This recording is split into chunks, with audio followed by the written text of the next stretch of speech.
Chilla Jones, man. What's good? What's good? First thing I want to tackle.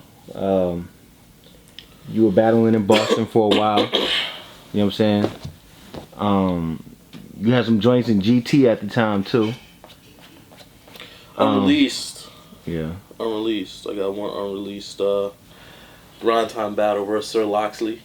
Sir Loxley, there's actually a little money on the line. Hosted by Edo G. Sir Loxley won 3-2 decision. But I think I would have won on camera, to be honest with you. But he got it live. And then I don't know what happened with the footage, but the footage didn't end up coming out. I think it ended up resurfacing like a couple years after that. But I actually have that. I have the tape. oh yeah. Mhm. Yeah. I think all those bars got used. Pretty sure all those bars, most of those bars got used. But I think there's some of that too. So then, you started talking about retiring. Mhm. You weren't really. You were killing the battles in Boston. Mhm. But it wasn't really transferring into a lot of views for you, or really upping your career, because you couldn't get that high profile matchup to really boost what you were trying to do. Mhm. And started pondering retirement. So how do you go from I'm about to retire to we just set up this match with JC? For me, a lot of it, that was some of it.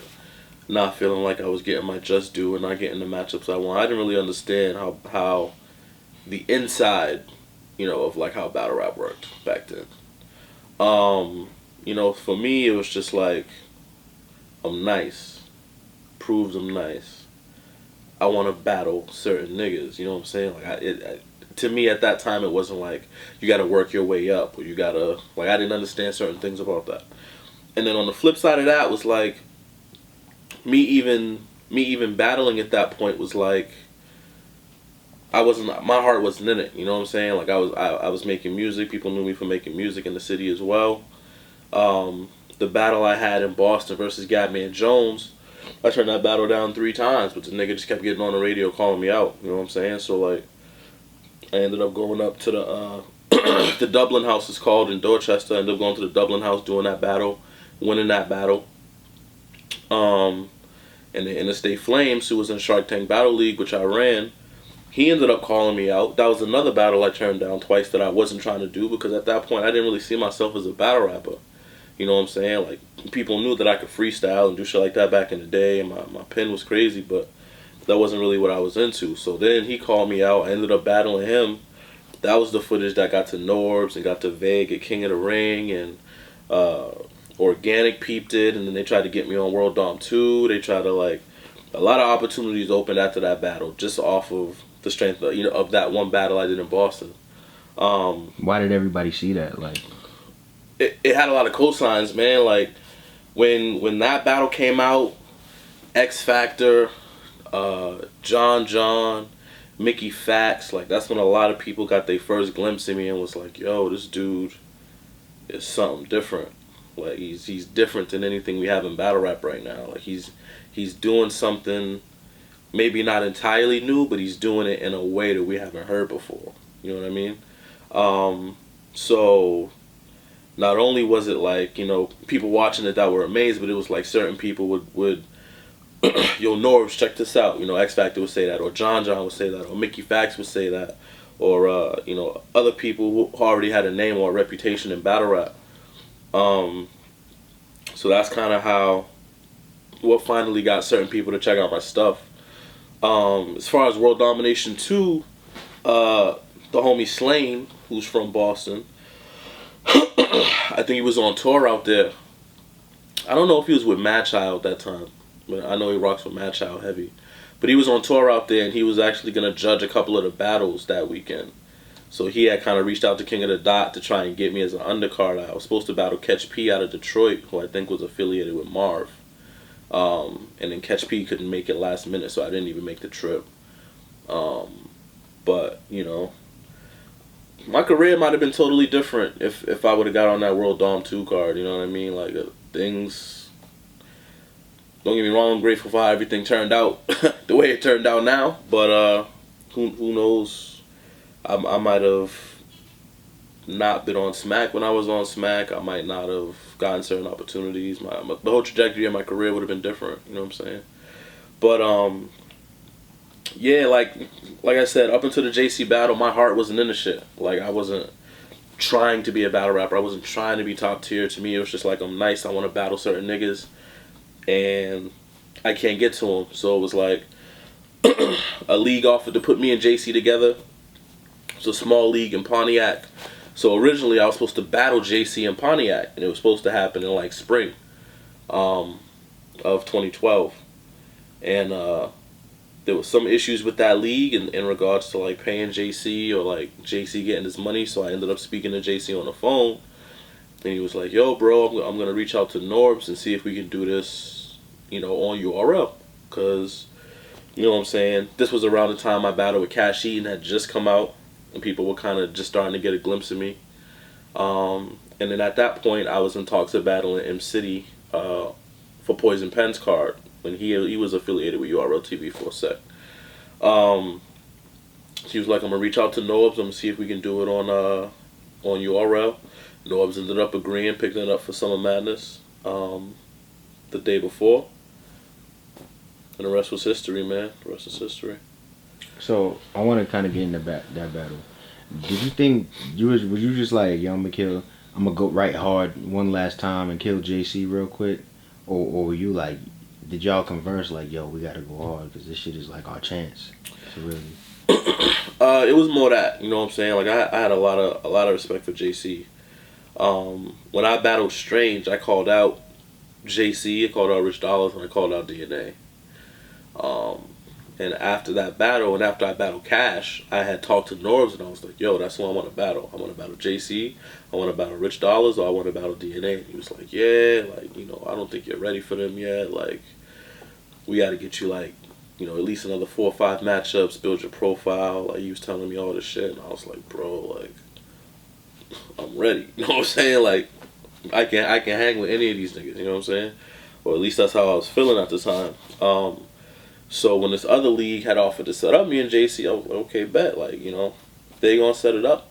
I'm gonna do this just to prove, you know what I'm saying, that I can hang. You know what I'm saying?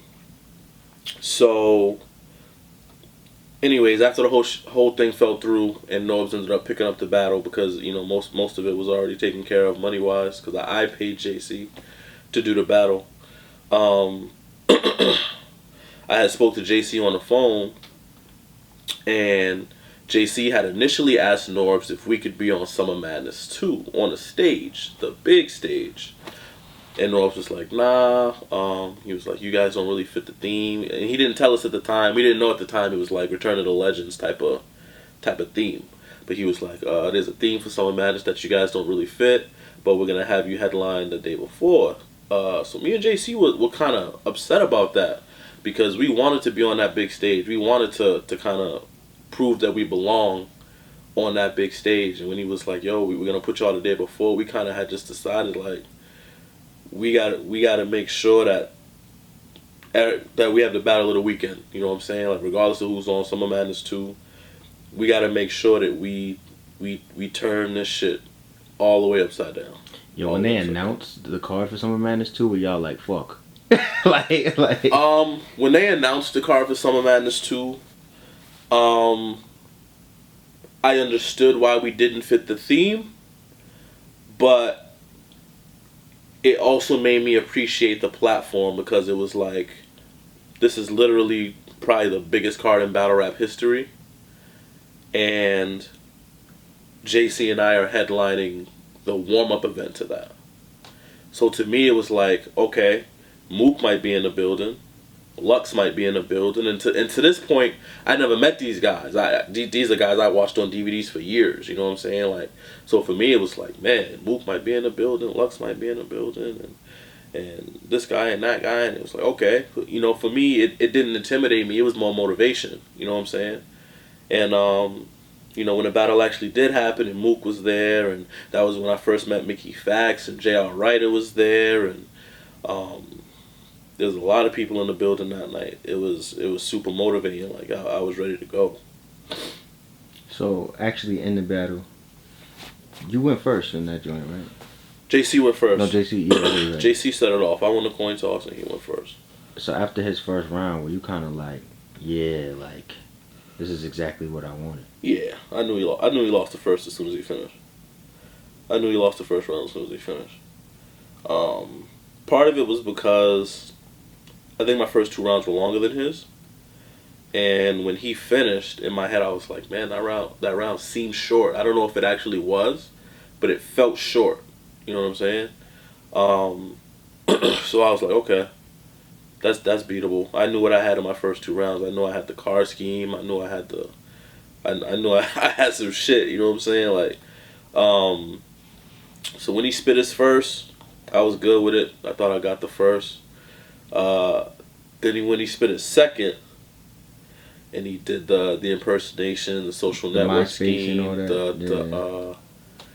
Man, his second was crazy. I was like, okay. I think between how your first ended and like how his second started was the moment where everybody was captured by the battle. Like, oh yeah. shit. Yeah, and I agree, man, because his second, I think up to that point, like even though we had seen, you know, JC had battled Luciano Crack, he had battled Rosenberg Raw, and then he had battled Young Cannon on Gnome 2, if I'm not mistaken, in Chicago, right before me. And never really saw JC do anything outside of just like punch, you know what I'm saying? Like JC was kind of just your straightforward, like high energy performer, wordplay, bars, whatever. Never really seen him do any type of impersonation. So I came into the battle just expecting like, okay, I just gotta outright him. I just gotta outbar him, and I gotta perform better than I have before. Okay, cool. Like I had a game plan with that. So when he started doing the impersonation and doing the scheme, I'm like, oh, I didn't really prepare for that. You know what I'm saying? I didn't see that coming. And it went over really well. When I got into my second, I felt like I had enough to take it. But it really just I felt like it just depended on how people gravitated toward the schemes I had, because I knew I had the drug scheme, which was fire because at that moment X Factor had walked in at the end of JC's second round, and when I did the drug thing and I ended it with since you feeling yourself, I had to kill you for ecstasy. Like it hit extra hard in the building because everybody saw X walk right in, and he was standing right in the front row. You know what I'm saying? And then when I did that, I did the music instrument scheme, which had Mook going crazy. You know what I'm saying? Like Mook was going crazy in the background. And then I think after I did the follow him with the chopper like a high-speed chase, after that bar, I felt like I had the round. You know what I'm saying? But it's funny, man, because when that battle first came out, for like the first 6 months, you would see like JC 3-0 or JC 2-1 clear, and then just over time, people go back and watch it. I had JC 3-0, now it's JC 2-1. I had JC 2-1, now it's Chilla 2-1. I had Chilla 2-1. Chilla might have got all 3. You know what I'm saying? Like it slowly. Not everybody, don't get me wrong, there's still a lot of people that say JC 3-0, but a lot of people who initially had JC after the first watch or two, when they went back to replay it, a lot of people's opinions shifted and changed, and they ended up favoring me, which is crazy. I think that was probably the first battle. I think that battle and M City versus Bill Collector were the first 2 battles of like that kind of new generation that everybody watched 50 times. You know what I mean? So I think that replay value is something very hard to grasp in battle rap because there's so many battles coming out. Right. You know? Right. So Chilla Jones and JC definitely a classic. Agreed. Cortez. I'ma just do what I do like I've been doing. Versus B-Magic. Somebody gonna die, nigga, and it's not me, nigga. Arsenal is a dead man quick walking. My mask off. I'm a bare-faced killer. I run down on a nigga bare-faced. Arsenal versus Serious. Daylight and Rain would be Chilla vs. Big T, would be K-Shine versus Nitty, would be DNA versus Big Cannon, would be Magic versus well, not Magic anymore, but but would have been Magic versus Saga.